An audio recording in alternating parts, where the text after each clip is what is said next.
Today we're driving a 1998 E36 M3 sedan. This one was bought for about $9 grand, which might represent top of the market for a car with 150,000 miles. But this one is really proper E36 M3. It's had all the known problem areas addressed. The cooling system has been redone. Headliner's been redone. The suspension's been completely refurbished. And it's a really stock one, which I really dig because you don't see a lot of these stock anymore. This one's got the factory lightweight wheels. And all the wheels on the E36Ms were great. I really was a fan of every single one. All tasteful in design, but certainly I think the lightweight wheel was the best of the bunch. If you notice, it is a little bit louder. This one does have one modification, not completely stock. It's got a Dinan exhaust. It's just a catback, and it sounds really, really good. Not too loud. If you want something that's really mellow, just a little bit louder than stock, this is the exhaust.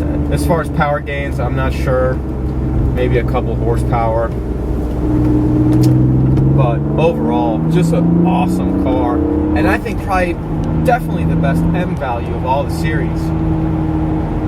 About 10 years ago, I sold my E30 M3 to buy an E36 M3. I didn't regret it at all then. You know, this is before the whole bubble bursted and everybody wants an E30M, and you know, I didn't know it would be worth 40 grand when I sold it for 10 grand. But I sold it for a lot of reasons. I wasn't hugely into the four-cylinder sound.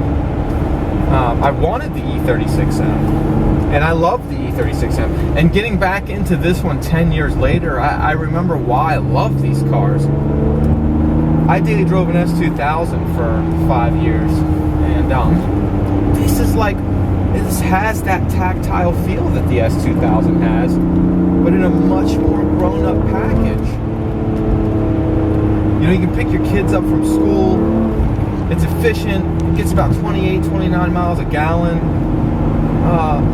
Really reliable. These S50, S52 engines are known to go hundreds of thousands of miles, you know, with proper care. And, you know, it doesn't bother me that we didn't get the S52 or sorry, the S50B32, the European motor, with the individual throttle bodies and all that. Those cars were really expensive in Europe. You know, a lot of people on the boards like to complain, oh, we didn't get the European car. I don't know that those guys complaining have ever even driven the European car and can make the comparison between the two. I think this is an awesome car.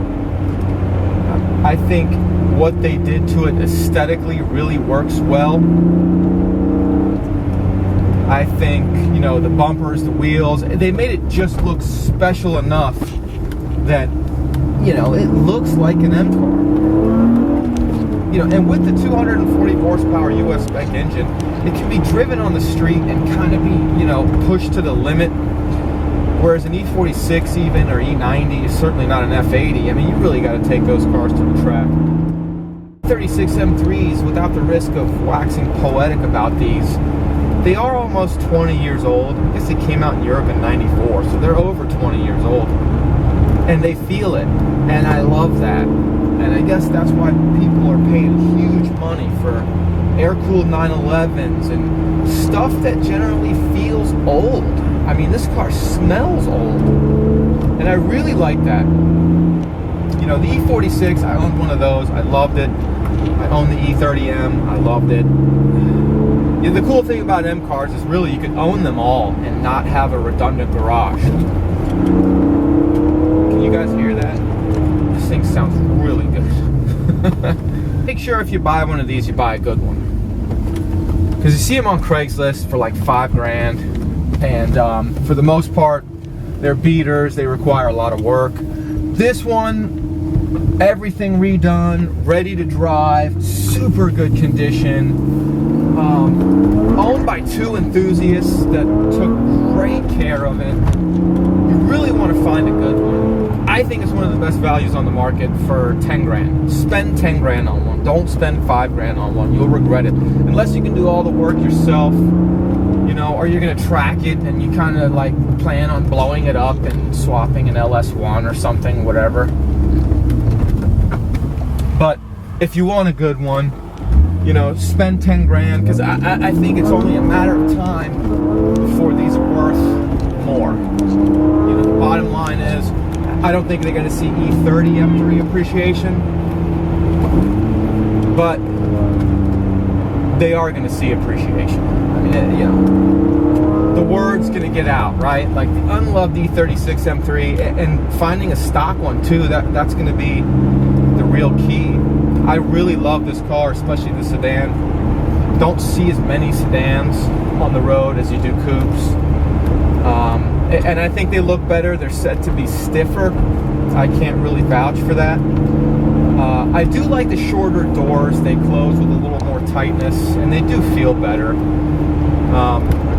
But as far as value goes, guys, 10 grand, get a good one. Get a coupe, get a sedan. Don't get the convertible. You know, parts are so cheap for these. All the running gear, everything is cheap for an E36. And don't let anybody fool you into thinking that this is a glorified M53 series, because it's not. You know, the sum of its parts work really well. When these came out, all the car magazines loved this car, man. They went goo-goo and gaga over it. I don't think we were missing a lot not getting the Euro car. You know, maybe after the 25-year rule and, you know, some people start bringing them in, I'll get to drive one or whatever, and, you know, I can make my assessment then. But I'm fine with this car. This is a great car, man. Man, it sounds good. Can you guys hear that? This Dinan exhaust sounds really good.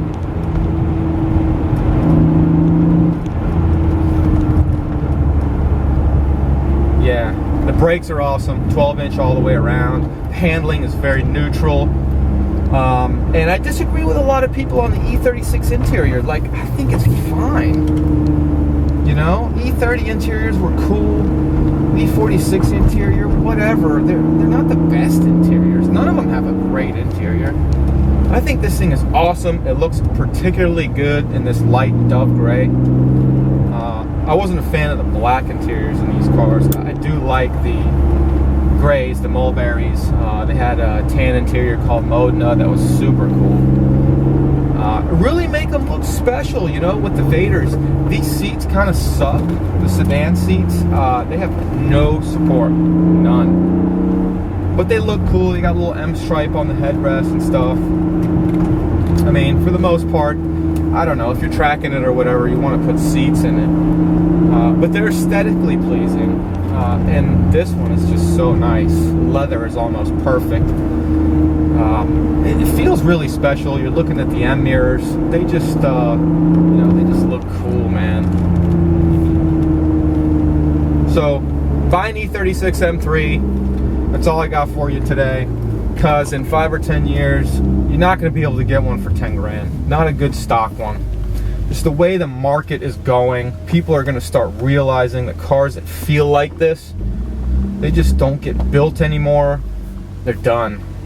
There's the ND Miata and the 4C pretty much are it right now. And the 4C with no manual transmission, I'm pretty sure the Miata is the last car left. It feels like a car. Quick, man. This thing is quick, handles great, super reliable. Buy one.